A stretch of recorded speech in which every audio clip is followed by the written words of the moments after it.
What is up, you muffin munching muggles? Welcome to Fiction and Reality. Today we're talking about why school lunch is so shit, and doing so through a series of collected school lunch horror stories. I don't know how, but I was having a conversation with someone and things drifted towards talking about how absolutely garbage pile school lunch was. And so I, with all my false nutritional certifications, jumped into a rabbit hole, and boy oh boy was it dirty. But since I went through the dirt and grime, well, I've compiled a plethora of school lunch horror stories for you. Yes, for you. I mean, I can't believe I used to be excited for this shit. Don't shame me for it. Starve your child and see how hungry they get. Well, don't starve your child, but if you did starve your child from 9 a.m. to 12, he'll think that soggy buffalo bites were the best gourmet dish in the world. Before I ruin your appetite, let me know what the absolute worst thing you've ever eaten at public school was. Not private school. I know you fancykins with your fedoras were likely sitting on a mountaintop of lobster and escargot, my cargo. Well, you want to know where babies come from? Open your golden arches and let me let you in on a little secret.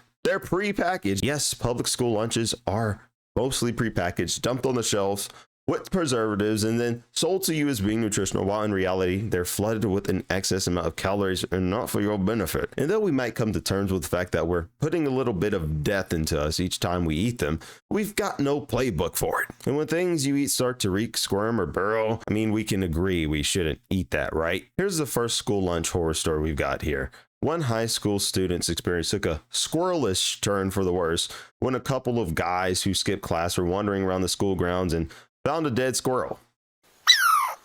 I mean, this can't get bad, right? One of the guys took an empty pizza box and scooped a squirrel inside, and when the bell rang for lunch, he brought it in the cafeteria, tossed it inside of a microwave, and set the microwave for 5 minutes. I mean, don't judge me for this, right? But I've eaten rabbit, and I'm not saying I'd go down on a squirrel, but they are in the same family. Don't knock it until you try it is all I'm trying to say. Well, let's actually fact check that family thing. This means nothing. 5 minutes later, an unsuspecting freshman girl opens the microwave, and students state it unleashed a wave of smell onto everyone. It smelled like death warmed over. Kids were running out, gagging from the stench, and the microwave had to be thrown away. How about we don't wander out in the schoolyard, pick up dead squirrels and throw them into pizza boxes to be microwaved? And also, there's a lesson in here. If you're going to microwave a squirrel, make sure it's still kicking so it doesn't stink up the whole cafe. And have some common decency about yourself. I know this had to be like in a public school or something where this happened. To be honest, we didn't even have that much freedom in high school. We had to wear collar t-shirts. Dog, my school had collar t-shirt Nazis. And this was a public school. Like, if you came to the school without a collared shirt, they drag you into the office where they stored like a bunch of collared shirts. I always wondered if those collared shirts came from the children they kidnapped for entering the domain without one. Should I do a video about dress code? Let's move on to another school lunch horror story. One person recalls a toothless event during primary school. It's a primary school? We all went to primary school. Rarely did their school give out a square slice of meat with vegetables, which encompassed watery carrots and peas. Oh, hold on. I gotta pause right here because I think I've got a horror story of my own. I fucking hate warm carrots. Maybe sweet warm carrots to be exact. If you eat minced warmed up carrots, sit in my car, call yourself a friend.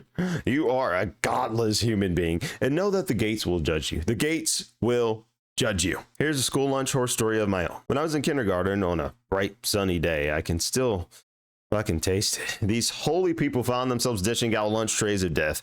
I think it was like I don't know what grade I was in. I think it was in like second grade or something, maybe first. And it was the third worst day of my life. I don't even remember the main dish, but I know there were sweet warm carrots and warm sweet green beans minced and chopped, probably brewed in some old crunchy witch's cooter or something, plopped on my plate. Now I have to preface here, right? I have to preface. These are not salty carrots. There's no salt. In fact, it tasted like the Kool-Aid man broke in when I wasn't watching and piss sugar all over the death nugget. And I took one bite, and one bite was all it took. And I'm telling you, it went everywhere. And you would think that the janitor who just, saw a little kid just vomit up a ton of carrots and green beans would, do me a solid and clean it up with, holding the mop and everything. Nope. Tossed me a handful of paper towels and said, clean yourself up and clean the mess up too. And I did. If you're enjoying the video and enjoying laughing at my childhood trauma, go ahead and hit that like button below. and show some love. Absolutely mogged. I don't know what that means. I got to go home that day, so I'm not complaining. But ladies, if you know a man who has the kahunas to down some warm minced carrots, dude, that's an eater. I mean, that's a keeper. I think I need to make more videos like this. I cry out loud, so you cry for me. Tooth beef pie? I think when we left off on these school lunch horror stories, we were talking about tooth beef pie. Good God, what could that be? One person recalls the lunchroom serving a square slice of meat pie one day. However, this particular steak pie, assuming this may have had a bit of crunch to it. And don't we all just love when we get a little ham bone action going on, a little fish bone action going on?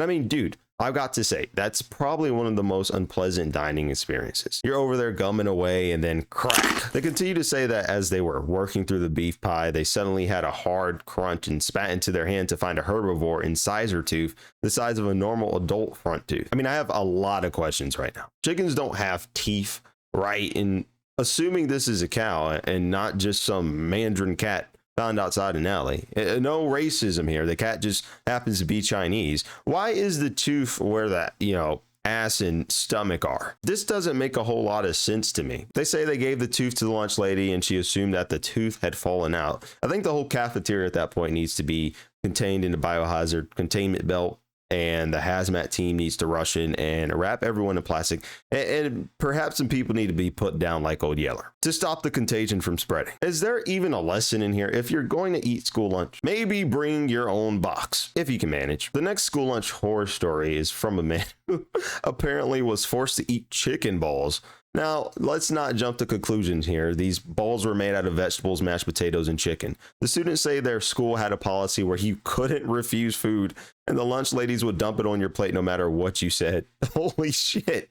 Excuse me, ma'am. I'm just full and beat right now. I've downed a double dose of Buffalo Bots mystery meat, and I can't just take another munch. Oh, you can down another. This reminds me, don't you hate when people used to guilt you for not eating your food you don't like, or finishing your plate? They're shaming you well, those kids in Africa only get to eat rice when you call in to donate to the infomercials. You won't want them seeing you throw out a whole helping of red beets and mash, would you? You're not going to finish your greens? Do you know a child dies from hunger every 10 seconds? 2 kids died while you listen to me speak about how ungrateful you are for not finishing your beets and mash. And now guess what? The 3rd one's gone. You happy, Timmy? You struck out. You struck out. Haven't you guys always wondered who keeps the timer going for this? Don't shame me for not eating beets and mash or vegetables I don't like, or for spreading the portions around to make it look like I ate more than I did.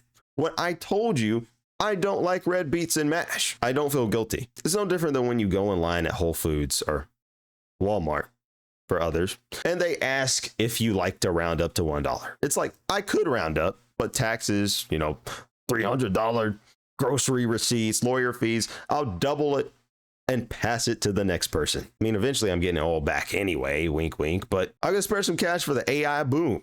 Back to chicken balls. So no matter what this person said, this cafeteria lunch ladies would always make them eat the food. For example, if you said, sorry, I don't eat fish, they'd say you'd have to go eat the fish. It's good for your brain. And the teachers would police the dining hall to make sure you didn't just scrape it all in the bin. I mean, this sounds like some Gestapo stuff right here. Is there a lunch lady coalition force?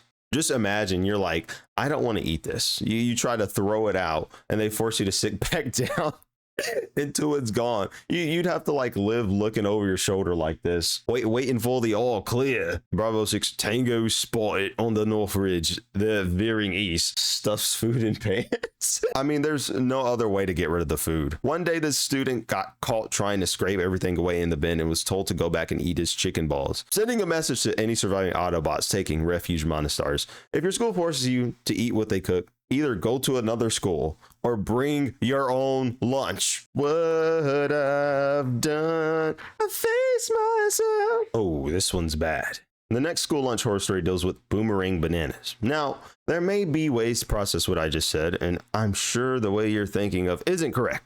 The poster said this event happened at the elementary school where they were occasionally warned by teachers not to make comments about cooks wearing plastic bags on their hands. Well, hold on. So these lunch ladies were using plastic bags as gloves. I don't know where this school is, but keep it away from me. It takes a special kind of person to serve bagged food to a whole slew of elementary school kids. They go on to say, my mother once had a student report that the cafeteria was recycling the half bananas served to the students. Cafeteria was cutting each banana in half, my God, and serving each elementary student one half, which made sense to small kids.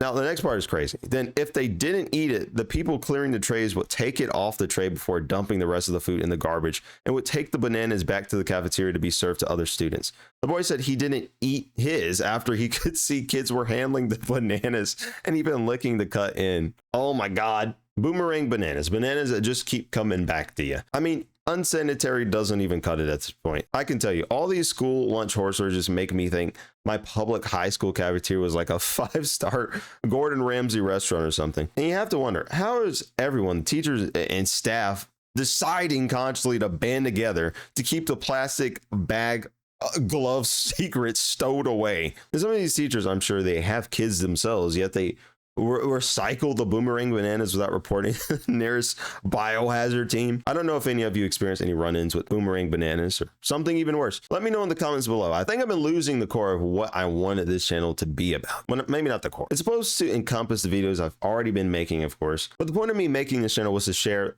the real piece of me with the world. Hence the name Fiction and Reality. And there hasn't been a whole lot of reality to go around.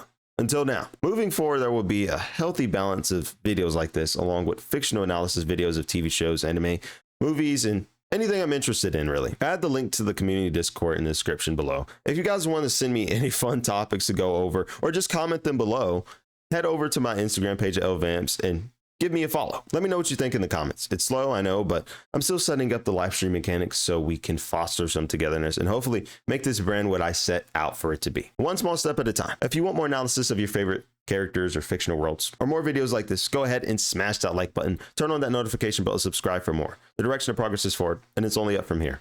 With that, remember, if ever you're lost in 4th Street words, strip your mind for fantasy and look to the window of the world, and there your mind will run free.